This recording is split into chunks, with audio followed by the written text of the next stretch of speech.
சென்னை ஆழ்வார்பேட்டையில் மேற்கூரை இடிந்து விழுந்து சீல் வைக்கப்பட்ட பாரினுள் சென்று மது பாட்டில்களை திருடிய ஆசாமி கைது செய்யப்பட்டார். சென்னை ஆழ்வார்பேட்டையில் உள்ள பிரபல தனியார் மதுபான விடுதியில் கடந்த மார்ச் மாதம் 28ஆம் தேதி மேற்கூரை இடிந்து விழுந்து பெரும் விபத்து ஏற்பட்டது.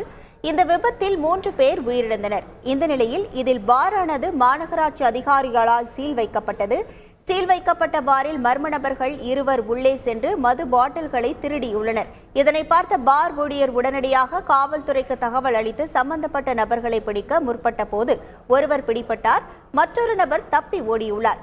சம்பவ இடத்திற்கு வந்த போலீசார் பிடிப்பட்ட நபரை காவல் நிலையம் அழைத்து சென்று விசாரணை செய்தபோது சீல் வைக்கப்பட்ட பாரில் மது பாட்டில்களை திருடிய நபர் தேனாம்பேட்டையை சேர்ந்த தீபக் என்பது தெரியவந்தது. மேலும் தப்பி ஓடிய நபர் ராகேஷ் என்பதும் கண்டுபிடிக்கப்பட்டது. ராகேஷை பிடிக்க போலீசார் தீவிர விசாரணை மேற்கொண்டுள்ளனர். இதே பாரில் கடந்த 22ஆம் தேதி TV, AC, copper pipe, EB wire உள்ளிட்ட பல பொருட்கள் திருடு போனது குறிப்பிடத்தக்கது. செய்திகளை உடனுக்குடன் தெரிந்து கொள்ள உடனே சப்ஸ்கிரைப் பண்ணுங்க.